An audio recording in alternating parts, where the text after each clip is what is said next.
In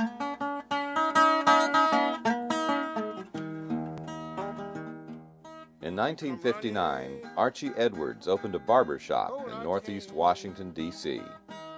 Over the years, Archie's shop was not only a place to get a haircut, but a place to hear the blues. Archie Edwards was in fact one of the most gifted players of the Piedmont style of blues, acoustic music with its roots in the farmlands of Virginia. It was in the spring, one sunny day, when my little girl left me. The barbershop was a gathering place for musicians from all walks of life, from eager beginners to the legendary bluesman Mississippi John Hurt. They all came to swap their songs and their stories.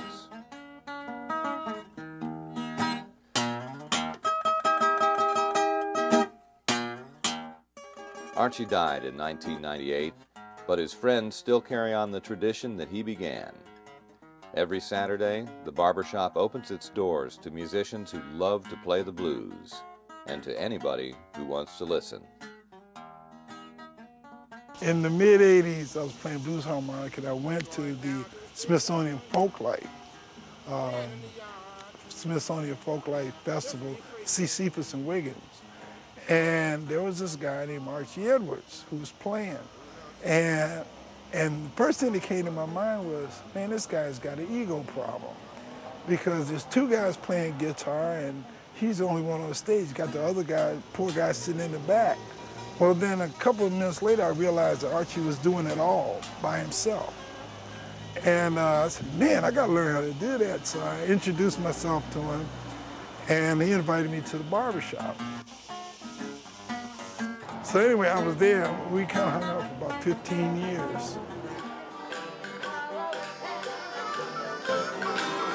When I first met Archie, he was driving a cab and doing the barbershop. And then he kind of retired from the cab thing, and he was still doing the barbershop, and then it got to be certain days a week it was closed and others it was open. But basically, on Saturdays was when you knew that he was going to close up at a certain time, refused to take people, told them, come back next week. And they said, Mr. Edwards, I've been sitting here for 2.5 hours. Well, there's a barbershop around the corner, you know, or you can come back Monday, but I'm through for the day. And if you were sitting in this chair and there was a player in there, and I've seen this happen to me, half your head is cut. And a guy hits a wrong note, Archie would put down the, put the clippers down. No, let me show you. And it might be 30 minutes. Everybody knew. You sit there patiently waiting.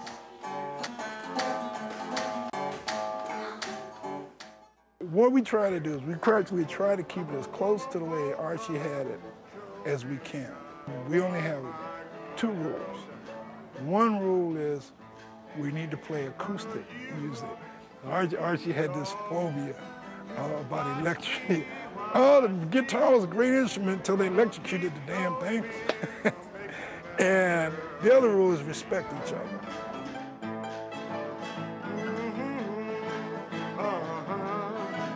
Oh, Lord, girl, it ain't right. You got 2 men loving you one more day. Always to me, it never was just the music. And what you're kind of doing when you come in the barbershop, you open the door peeking into the past. You know, and that part, I mean, that's for everybody. Like you might notice that when you come to the barbershop, I'm talking all this about the black heritage and this, but when you walk in there, you see we're very mixed, you know, really diverse group. And that's good, because this is America. You know, I mean, this is what it's supposed to be. You know, everybody, you bring something, you throw it in the pot, you know, and this is what we threw into the pot.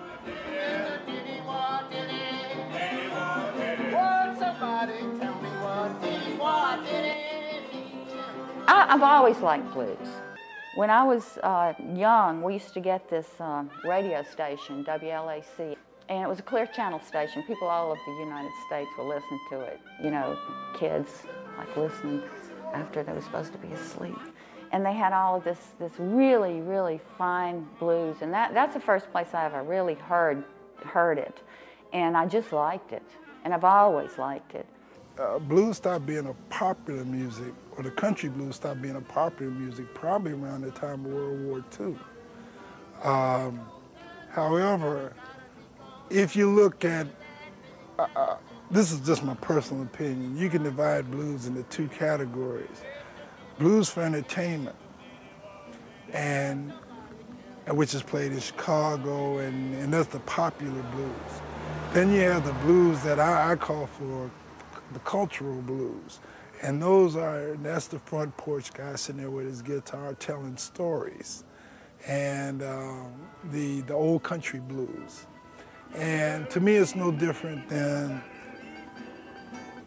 Irish folk music, or Greek folk music, Italian folk music. And it has the same cultural significance as that music does.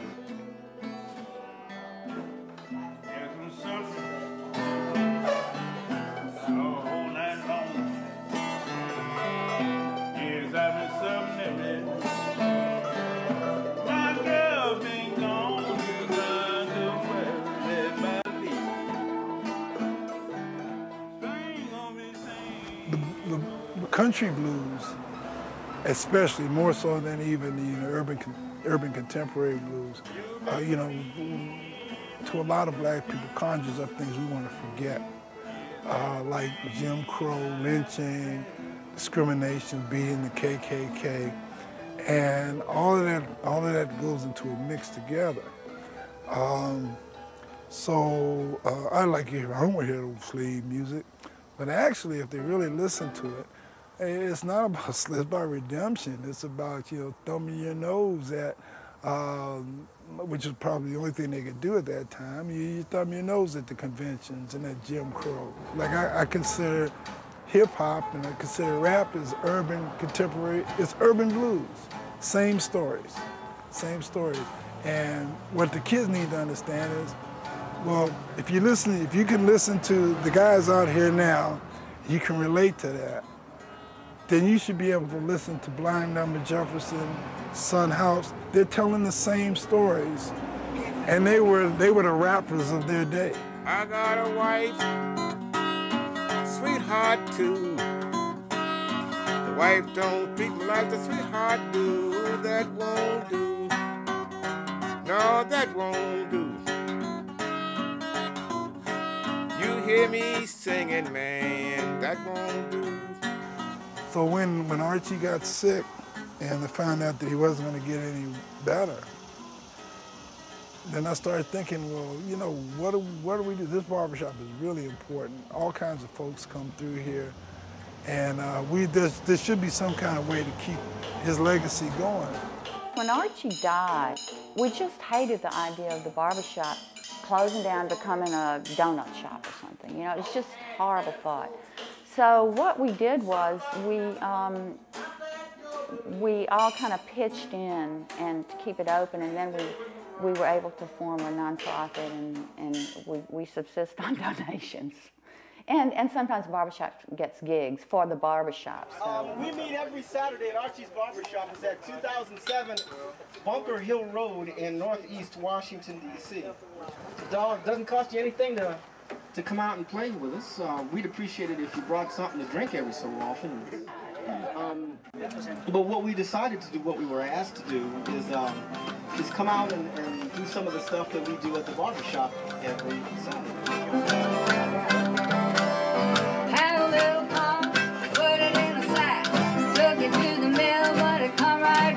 What's the matter with the mill? We done broke down. What's the matter with the mill? We done broke down. Can't get no grind. Tell me what's the matter with the mill? People been talking all over town, telling me the mill has done broke down. What's the matter with the mill? We done broke down. What's the matter with the mill?